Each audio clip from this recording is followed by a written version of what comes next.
right, what's going on, you guys? Nick here with Nick Strength and Power. I've got a couple of interesting stories for you guys today. The first story that I've got for you guys today, next weekend's New York Pro, they just announced, Steve Weinberger just announced that there's going to be a first place prize money for men's open bodybuilding of $30,000, which is the highest prize money of all time for the New York Pro. And I think this needs to be celebrated anytime a show is pushing that prize money up.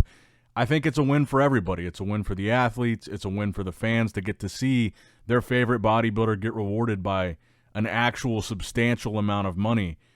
And I mean, keep in mind, it was only a couple of years ago that pretty much the standard across the board for any pro show outside of like the Olympia or the Arnold, first place 10 grand was like every single show for years, just up until a couple of years back. And so far, starting out the year this year, you had the Arnold Classic, which was $500,000 for first place. Detroit Pro, I believe, was 25 or 30. I know the first one was 25. Maybe they upped it this year.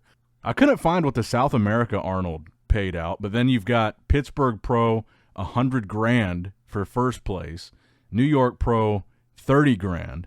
These are some really big payout opportunities, and the season is really just getting started.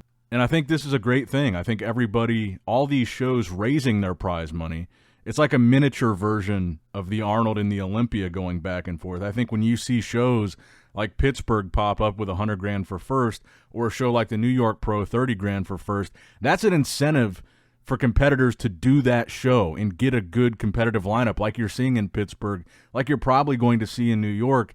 And I think that pushes other shows and other promoters to say, okay, even though the minimum is X amount for the first place prize money, we need to raise it more because that's what draws the good competitors. So the athletes get paid, we get more competitive shows, better lineups, deeper lineups. It's just a win-win situation, and I think it needs to be celebrated. And I mean, you could even look at it like this too. Derek Lunsford, for example, he won the Arnold Classic. Let's just say, hypothetically, he wins Pittsburgh and he goes on to do New York and wins that. He would win, if he does that, which we don't know that he is for sure, that would be $630,000 before we're even talking about how's he going to do at the Olympia, how much money could he win there. Just starting out the year, if Derek did and won those three shows, we're talking about $630 grand, not even including the Olympia. That's huge. And again, just a few years back, the Olympia was your biggest payday opportunity in bodybuilding. And just a few years back, it was 400 grand to win the Olympia. Now you're talking about an opportunity for an Olympian to win 630 grand before even stepping on the Olympia stage. I think this is a massive step forward for bodybuilding that we're seeing just in these past few short years. But let me know what you guys think in the comments down below. Now, next up in the news, let's switch gears a little bit from what we typically talk about here. Let's talk about strongman for a second. There's a big story going on right now with Eddie Hall. So Eddie Hall was involved in an altercation outside of his house in the UK. It doesn't seem like it was actually a physical altercation, like a fight, but it was an altercation. So I watched Eddie's response video, and I watched all these original clips of what happened. So basically, there was a few cars that pulled up to Eddie's house. Eddie says they sat there in front of his house for about 20 minutes, 18 to 20 minutes, he said. His wife goes out, asks them to leave. They're just sitting there kind of blocking his driveway. They've got tinted windows, I guess. So his wife goes out a couple times to tell him to leave. They refuse to leave. So then Eddie goes out to tell them to leave. Again, they refuse to leave. So Eddie starts screaming. He kind of loses it a little bit, and he chases the car. Didn't know there were kids in the car, which I guess there were. And so the driver that was filming this posted these clips, which Eddie says was out of context. The driver apparently posted, according to Eddie, like the last 30 seconds of a almost 20-minute interaction that led to that final 30 seconds. And I guess after this was posted, Eddie was basically getting lambasted online for this. And he did apologize to the kids that were in the car. Didn't mean to scare them. If he had known there were kids, he would have handled it different, whatever. But in any case, I got to side with Eddie on this one. I think in any situation where you show up to somebody's house, whether they're a celebrity or whatever you want to call Eddie, in any situation where you show up uninvited, for one, But two, the fact that they were asked to leave more than once. It was made very clear they were not welcome there. I think once you show up to somebody's house uninvited, your intentions are unclear, you're asked to leave, you don't leave. I think anything that Eddie does, almost, at that point is fair game. I think there's got to be some sort of boundary when it comes to a celebrity like Eddie. Like, yeah, if you see him in public, maybe go up and ask him for a picture, and if he's rude, maybe that's a different story. But I think there is an expectation of privacy at his own house, especially if you're uninvited and him and his wife have now asked you multiple times to leave. It's nighttime. You've been there for 20 minutes. You're not leaving. You say you refuse to leave. I guess the guy in the car, according to Eddie, said he's going to knock Eddie out. And Eddie lost his cool. I guess he tried to snatch the guy's phone. He ran after the car. He was trying to fight the guy. And look, honestly, if everything Eddie said in his video is true, I've got to side with Eddie on this one. I don't think he was out of line at all. I think any reaction at that point from him, whether he seems like he's losing it, whether he looks like he's too angry, overreacting, whatever, you're at the guy's house, you're uninvited, he told you to leave, his wife told you to leave, his kids are home. If you refuse to leave, I think at that point, whatever happens after that that's on you. It's not his fault. And one thing I was thinking about here is because it's in the UK, nobody in this situation has a gun, so it kind of makes more sense that if someone is at your house uninvited, it would be handled with, a physical altercation. It'd be handled with a fight. If you're one of those people that just doesn't want to wait for the police to get there, you want it handled right now. In the UK, that, I guess, the way Eddie approached it would be more, I think, expected. And I guess what I mean when I say that is like me looking at it from an American perspective, where in America, it's like your home defense protocol is just owning a gun. The gun is the deterrent. The gun is the protection. The gun is the defense. So like looking at a UK scenario like this, and this is not a home invasion, but while it might seem absurd, like from an American perspective, to go out and run after the car and yell at them and try to get into an actual fight, that is the deterrent when there's not a gun. Like here in America, if you trespass or break into someone's house, it's in the back of your mind that the homeowner might have a gun, so maybe you don't do that. Or maybe you wait till the homeowner's gone or whatever. The gun is a deterrent, where in the UK, that's not a thing. So Eddie Hall himself physically is the deterrent to somebody trespassing on his property. So I think that is a uniquely applicable context to this situation that I think maybe people should think about. But let me know what you guys think in the comments down below. Now, next up in the news, let's pivot back to bodybuilding here. So this weekend, obviously, is the Pittsburgh Pro, which at this point, we've been talking about, hyping up, analyzing, speculating for months now. And we are only 3 days away from it now, so there's not really much left to speculate about. We're going to get to see what actually happens here in a few days. The only real recent physique update that we got today was from Michael Krizo. And Michael Krizo, I feel like, is a little bit underrated in this lineup. He's already confirmed that he is going to go compete in New York. Bonac has also confirmed that as well. So that $30,000 that we mentioned earlier could be going to somebody like Krizo or William Bonac. And I'm kind of curious who you guys think is going to place higher at the Pittsburgh show or in New York, Bonac or Krizo, since they're both kind of, I think, on an even playing field right now based on their past Olympia placings, both being 7th at their most recent Olympia. But I think that's one of the things that I'm most interested to see in the aftermath of the Pittsburgh show. The Monday following Pittsburgh, we'll get the full confirmed competitor list for New York. And I'm curious to see, based on how Pittsburgh goes, who's going to go from Pittsburgh to New York. And the reason I say that is because there are guys that are not Derek Lunsford that still need to qualify for the 2025 Mr. Olympia. Michael Krizo is one of them, but I think the other really big one is Nick Walker. Martin is qualified, Derek is qualified, Bonac is qualified, Good Vito is qualified.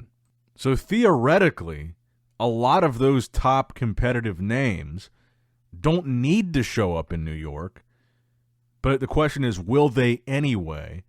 But if Nick Walker doesn't win the Pittsburgh Pro, he's kind of going to have to do New York if he wants to qualify for the 2025 Mr. Olympia. But it could present an opportunity for Michael Krizo to get his qualification for 2025's Mr. Olympia. Let's say Nick Walker does win the Pittsburgh Pro. Then there'd be no reason for him to do the New York Pro. There'd be no reason for Martin to do it.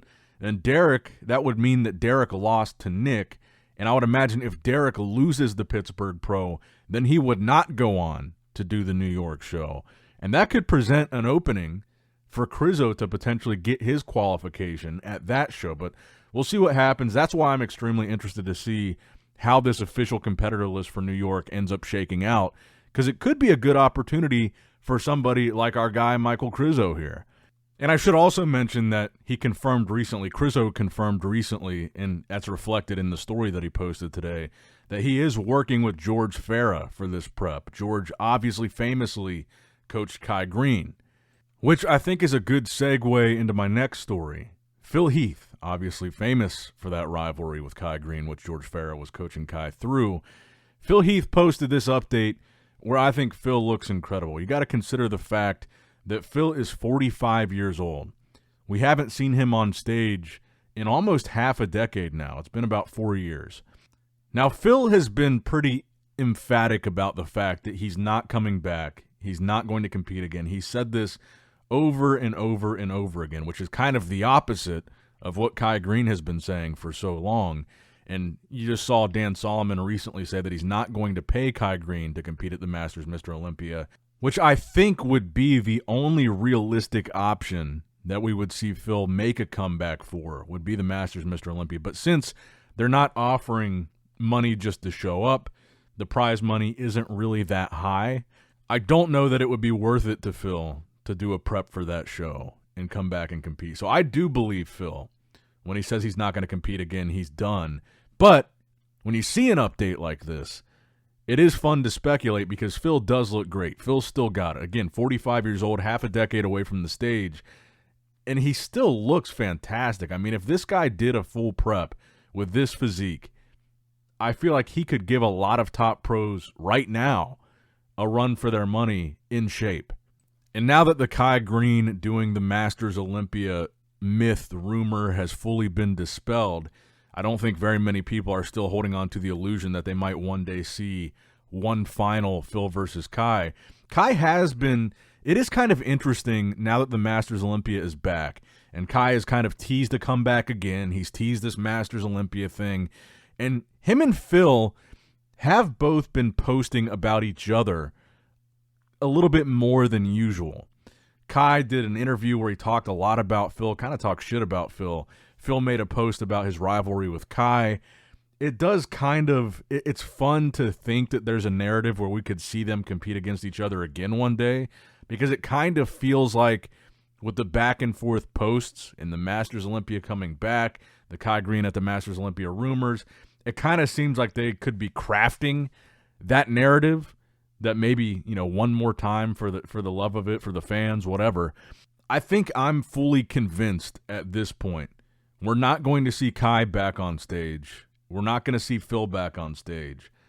And I don't think we'll ever see them against each other again. And Kai is pushing 50. And in fact, he would be 50 at the time of the Masters Olympia. So I just really don't think it's going to happen. As fun as it would be to speculate, as fun as it would be to see, I think they're done. I really do. Now, next up in the news, we also got a recent guest posing from Samson Dauda in Mexico. This is on his way to the Pittsburgh Pro. And again, I want to just kind of re-emphasize the respect that I have for Samson being a traveling champion like he is, being a man of the people for the fans, a good ambassador. I say this all the time, but I think it is a really important point to hammer home. If we're going to criticize anybody for any reason, for things that we think they're doing wrong, I think when someone is doing something that we think is right, we need to emphasize the fact that give them their flowers. They're doing what they should be doing. So, like when people criticize Big Ramy for not really being interactive with the fans, not posting on social media, not fulfilling his guest posing appearances, not doing a whole lot of traveling, that sort of thing. Same thing with Hadi Chupin. People were very critical of him during his time as reigning Mr. Olympia, not being a very active ambassador for the sport. When we see someone like Samson, going to Germany, going to Mexico, going to all these different countries, and now stopping this weekend at the Pittsburgh Pro to do a guest posing with Keon, Ramon, Mike Sommerfeld. I have a ton of respect for that. And I think we need to voice that. The same could be applied to really anything we talk about in bodybuilding, like the black backdrop issue, or shows. If we're going to criticize shows that have bad lighting or a bad backdrop, when a show like the Detroit Pro pops up that is listening to the fans and they've got good lighting, good backdrop, etc., we need to praise those shows because they're doing what we wanted them to do, what we like, what makes the viewing experience better. We need to voice that. And when somebody like Samson is giving back to the fans in the way that he is, I think the fans should voice that they appreciate that. And I will say that I think one of the highlights of the weekend in Pittsburgh will be this guest posing. I cannot wait to see Samson stand next to Keon Pearson and see how that comparison looks. Keon has expressed many times his interest in moving to open bodybuilding, specifically his interest in standing next to Samson Dauda at his prime on stage and seeing how he does against Samson. The argument could be made for both guys that they're very aesthetically pleasing open men's bodybuilders when Keon moves to open, that is. And to see them side by side at this Pittsburgh guest posing, I think will be very interesting.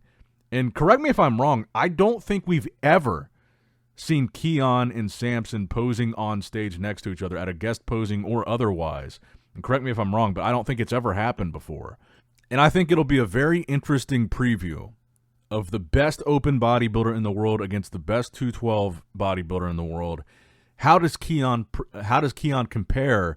It'll kind of show us what can we expect from Keon. We're not putting, 212 Keon against just any random open bodybuilder right now. We're putting them against the best. I think this is good narrative crafting for the potential open debut of Keon. If he looks fantastic next to Samson, what if he looks better than Samson? What if he looks way better than, who knows? And then going into his open debut, there'll be a lot of hype looking back at this guest posing with Samson. And kind of the final note on that guest posing, I was looking at these recent, just different posing videos and stuff from Ramon Dino. I'm also very excited to see him at this guest posing. I think there is an argument to be made for Ramon being a top Olympian this year. You've heard me have this discussion over and over again as well, but I want to just reemphasize this. I think that Ramon still has a shot at being the heir to the throne. Mike Sommerfeld definitely is first in line right now. He won the Arnold, he was second at the Olympia, and Ramon slipped at the Olympia. And again, I think it was just because Ramon was off. I think if Ramon can come in on to this year's Olympia, he could still be back in that top two conversation. I think a lot of people have counted out Ramon because of that last Olympia appearance. I still think Ramon has the physique, he's got the structure, he's got the flow, he's got the lines, to where if he comes in on, I think he's still in the conversation for who is going to be the next guy that tries to fill the shoes of Chris Bumstead.